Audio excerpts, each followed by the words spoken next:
Ya, Assalamualaikum Mbak Ayu. Jadi jawaban nomor pertama, 2018 kita sudah mulai merintis gitu Mbak ya, kumpulan-kumpulan para pedagang di baik di pasar malam dan lainnya gitu. Mulai 2018 kita mulai rintis. 2019 COVID eh, datang ya, lalu sempat stop tuh 2 tahunan ya. 2021 bulan Mei itu kita mulai aktif lagi, mulai buka. Nah, dan kita ini kan didukung oleh pemerintah menjadi salah satu bagian untuk meningkatkan perekonomian UMKM lah, kurang lebih seperti itu. CFD, CFD ini kan program pemerintah dalam hal ini Polri gitu Mbak ya, se-Indonesia, bukan hanya di Palangkaraya aja, se-Indonesia. Jadi Car Free Day ini yang menjadi ciri khasnya tidak bisa jauh dari ikon. Dulu kan ikon kita Kota Palangkaraya. Kota Palangkaraya maksudnya Bundaran Besar.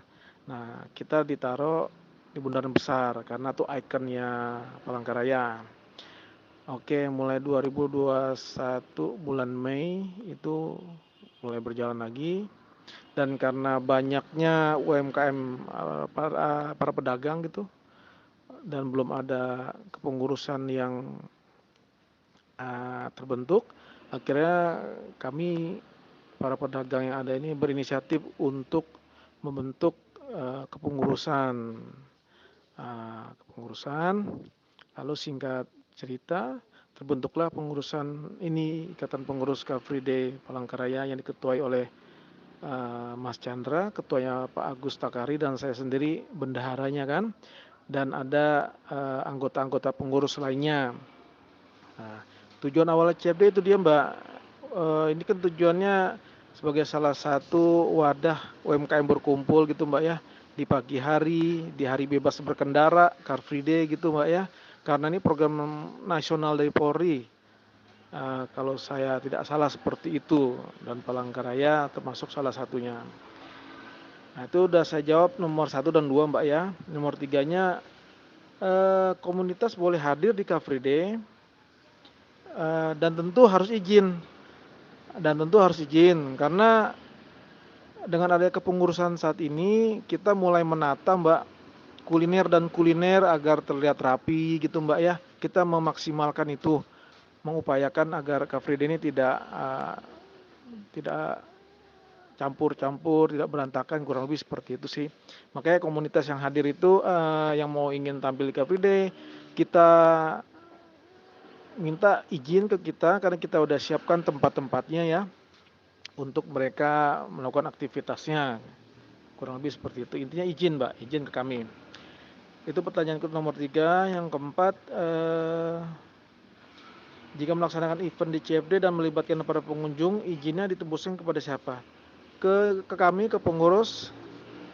Tujuannya ke ketua IPCFD Palangkaraya. Seperti itu. Nomor 5, bagi pedagang apalah pakai ditentukan untuk mencari sendiri. Di awal-awal kita tentukan Mbak. Awal-awal kita menyiapkan sepanjang area itu, lalu kita tentukan waktu jamnya. Mereka intinya setelah kita menyiapkan tempatnya itu, mereka datang Mbak, datang dengan kita awasin kan. Cuma kita arahkan kuliner ke kuliner, non kuliner ke non kuliner, seperti itu. Dan bukan mencari sendiri, bukan, kita arahkan, intinya gitu, kita arahkan.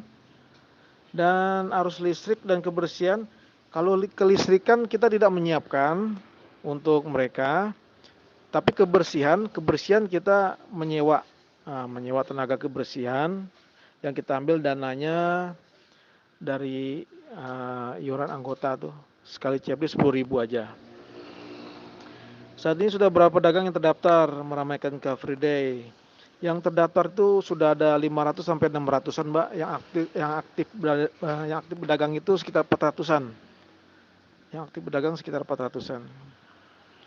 Sebentar lagi pembangunan bundaran baru selesai. Apakah CFD akan berpindah lagi?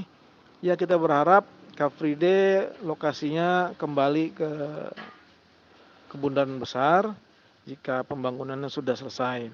Dan pergeseran menuju Yosdarso, tepatnya di depan Hotel DT dan TVRI sepanjang itu sampai Singamangaraja, itu karena saat itu sedang ada pembangunan bundaran besar gitu, Mbak, ya. Dan kita diminta dan berkoordinasi dengan asisten ahli saat itu, staf ahli dan dinas terkait untuk bergeser sementara pembangunan sedang beroperasional. Dan kita berharap jika bundaran besar sudah kembali, kami berharap pedagang-pedagang Car Free Day kembali lagi mendekati bundaran besar. Karena intinya Car Free Day ini hadir menjadi salah satu momen destinasi juga, destinasi bagi para warga Kota Palangkaraya khususnya, yang seminggu sekali aja kok. Kita mulai dari subuh sampai jam 9. Bersih-bersih maksimal jam 10 tuh sudah kosong. Nah, itu peraturan kita di internal. Jadi alhamdulillah sejauh ini itu berjalan lancar. Makasih Mbak Ayu.